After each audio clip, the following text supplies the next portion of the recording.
Keep Nolan's memory alive. Hold him close in your hearts.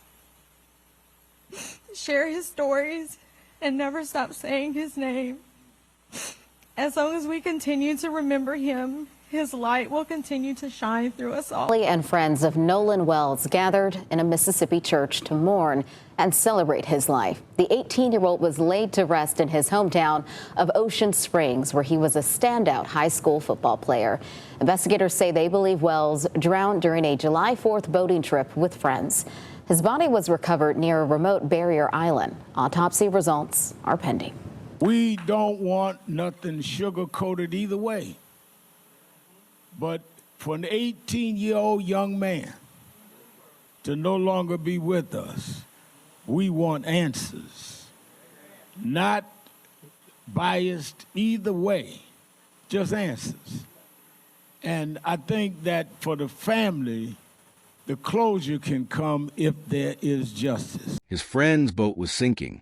Someone called for help and said, everybody is on board, except he wasn't on it. 2 days later, they pulled his body out of the water, and now, 16 days later, they buried him without ever getting an answer for why. If you're new here, welcome to Crime Files.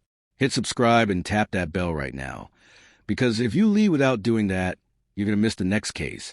And trust me, you don't want to miss what we cover on this channel. Okay, let's get into it. On July 4th, it was packed. Hundreds of people, boats everywhere. For most of the day, it was just a normal holiday. Boats on the water, people swimming, everybody in the sun. His friend traces in Shepherd later, said the group had been drinking since late morning. This trip was supposed to be their one last hurrah before school, and work picked back up. Somewhere in that crowd, Nolan met a young woman. Her name was Katie. Around 3 p.m., people start losing track of exactly where Nolan is. And this is where the story splits into two completely different directions. Katie says Nolan told her he was heading back to get on the boat with his friends. His friends say Nolan told them he was staying behind to hang out with Katie. Two totally different versions of the last real conversation anyone had with him. Nolan's own parents have said they still don't know which version is true. Now hold on to that, because here's where it gets even harder to make sense of. There were hundreds of people on that island that day. Boats, cameras, phones everywhere, recording the holiday like people do. And somehow, in the middle of all of that, an 18-year-old just vanishes without a single person clearly seeing what happened to him. A crime scene analyst who's been following this case pointed that exact thing out on national television. She said it plainly. How does somebody get separated from a group of people who know him in broad daylight, surrounded by hundreds of witnesses, and nobody sees it happen? Then, around 4:30 p.m., the boat carrying Nolan's friend started taking on water. There's actual audio of this now, and it's chilling to listen to. We're sinking. Can you all please come? And is everybody on board in good health otherwise? Yeah, everybody's on board. One of the guys on the boat called a private towing company, and you can hear him say, "We're at the west tip of Horn, and our bilge pump stopped working. We're sinking. Can you all please come?" Dispatch asks if everyone on board is okay. He says, yeah, everybody is on board. Everybody, except Nolan. So just picture that moment for a second. A boat taking on water, people panicking, scrambling to get help, getting towed back toward the mainland to safety. And somewhere behind them, on a remote, deserted island with no cell service and no way to call anyone, Nolan Wells is still out there, alone. That night, one of the friends called the Coast Guard to report Nolan missing. Separately, his mother called the sheriff's office. Frantic, around midnight, his parents ended up meeting an officer in a McDonald's parking lot just to give details about their own son. And here's a small detail that's honestly stuck with a lot of people following this case. At one point, Nolan's father overheard one of the friends on the phone with a girl who had been around the group earlier. She mentioned something strange. Nolan's keys were sitting on top of an Xbox, back of the house. Not in his pocket. Not with him. On top of an Xbox. Early Sunday morning, Nolan's mother posted online asking people to be on the lookout for her son, saying it was unclear if he'd even made it back to land. Can you imagine sending that message about your own child? By this point, this wasn't just one agency looking for him. The Jackson County Sheriff's Office, the Mississippi Department of Marine Resources, the U.S. Coast Guard, Gulf Islands National Seashore, and volunteers from the United Cajun Navy all joined the search. One of the Cajun Navy leaders later said the beach that day had been packed with people, some of them drinking, and that strong rip currents in that area could easily overpower somebody in the water. That's what everyone was hoping for, that he was just stranded somewhere, waiting to be found. For 2 days, his family waited by the phone. Then on the morning of July 6th, a National Park Service ranger found him, face down in the water, right off the northwestern tip of Horn Island. His mother confirmed it online that same day. She wrote that she and Nolan's father, along with their whole family, were absolutely devastated. She said her heart was broken for her sweet son, and that she kept waiting for him to walk through the door with his beautiful smile and a joke, of course. The coroner said there were no obvious, immediate signs of trauma on his body, but because of the condition he was found in and how unclear the circumstances were, the case was sent straight to the state medical examiner for a full autopsy, specifically to check for foul play. And here's the part that made this story explode nationally. Very early on, the sheriff's department said publicly that no foul play was suspected before toxicology, before an official cause of death. His mother said that alone made her deeply uncomfortable. Why are we so quick to rush to this? She asked. Because remember, Nolan was the only black young man in a mostly white friend group in Mississippi, a state with a long, painful history around race. That detail did not go unnoticed, and is a huge part of why this case exploded into a national conversation instead of staying a local tragedy. Then, the family's attorney, civil rights lawyer Ben Crump, revealed something that made the whole timeline even messier. A video had been circulating online, recorded near Horn Island that day, with someone yelling like they're in a heated argument. One friend, Traciston, said publicly the voice yelling in that video was actually his own, not Nolan's. But Crump said his team has a different piece of video, one where you can reportedly hear Nolan himself asking for his phone back, with people on the island identifying that voice as his. And speaking of the phone, Nolan didn't have it with him out on the island. It had been left behind on the boat. His mother tracked its location using an app and got to it before police did.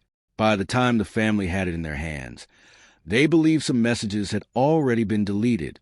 Because the family didn't trust they were getting the whole truth from local investigators, they made a major move. They flew Nolan's body to Washington, D.C.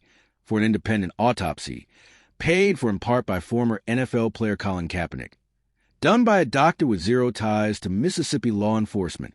Reverend Al Sharpton stood beside the family at press conferences calling for transparency. Filmmaker Tyler Perry stepped in to help cover funeral costs. Even Spike Lee reportedly showed his support. Then came a twist that changed the entire shape of this case. On July 15th, the family and Ben Crump sat down face-to-face with Jackson County District Attorney Angel Myers-McElrath, and she confirmed something huge. Once the sheriff's investigation is complete, this entire case is going to a grand jury. A grand jury doesn't guarantee charges. It simply means a panel of everyday citizens will review all the evidence prosecutors have gathered and decide whether there's enough probable cause to move forward criminally. But think about what that signals. Officials aren't quietly closing this out as an accidental drowning and moving on. They're putting it in front of a jury of citizens to make that call. At that same meeting, both sides agreed to a joint inspection of Nolan's phone, so Crump's team and law enforcement experts could examine it together, side by side.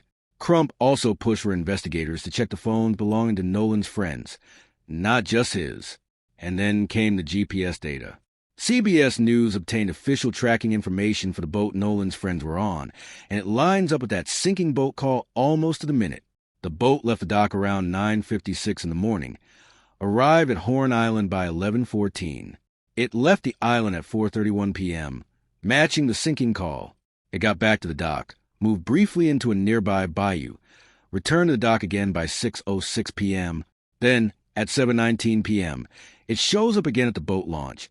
Except this time, the tracking data shows it moving over land. It had been towed to the boat owner's home. So the timeline technically checks out with what the friends told investigators. But it still leaves the biggest question of all completely unanswered. If the boat really was sinking, why didn't anyone go back for Nolan once it was fixed? Why did an entire night pass before anyone alerted his mother? The same crime analyst who questioned how nobody saw him disappear made another sharp point about all of this. She said the boys had already given their accounts to family members and investigators before this tracking data ever became public. So if their story doesn't match what the boat's own data shows, she said, they're going to have a problem. Nolan's father said it best in an interview. He said he and his wife always taught their son one simple rule. If you go with a group, you stay with a group. And on July 4th, that rule was broken, and nobody has fully explained why. Sheriff John Ledbetter has said his detectives have now interviewed around 60 witnesses, including in-depth interviews with the 3 friends who were with Nolan on the boat. The FBI has been assisting with digital evidence. The district attorney has called this case a priority. On Monday, July 20th, Nolan was laid to rest at a church in Ocean Springs. His parents stood before their community and described him as a warm, gentle presence, a gifted athlete, and a role model to his younger siblings. He would have turned 19 next month. Reverend Al Sharpton delivered the eulogy, invoking Mississippi's painful history with racial violence, and announced a $50,000 reward for any new information that could help crack this case wide open. 16 days after his death, Nolan's family said goodbye to him, without ever getting the one answer they need the most. Why? So here's what I want you to sit with. Why do 2 separate people, Katie and the boys, tell 2 completely different stories about the last real thing Nolan said before he disappeared? Why did it take hours, not minutes, for anyone to realize he never made it home? And if hundreds of people were out on that island that day, how does an 18-year-old just disappear without a single person noticing? We still don't have the autopsy results. We still don't have a confirmed cause of death. But we do know this case is now headed toward a grand jury, and that alone tells you officials don't think the story is finished either. If this case has you thinking, drop your thoughts in the comments. I want to know what you believe really happened out on that island. And if you haven't already, make sure you're subscribed to Crime Files with that bell icon turned on, because we're going to keep following this case as it develops. And you do not want to miss what comes next.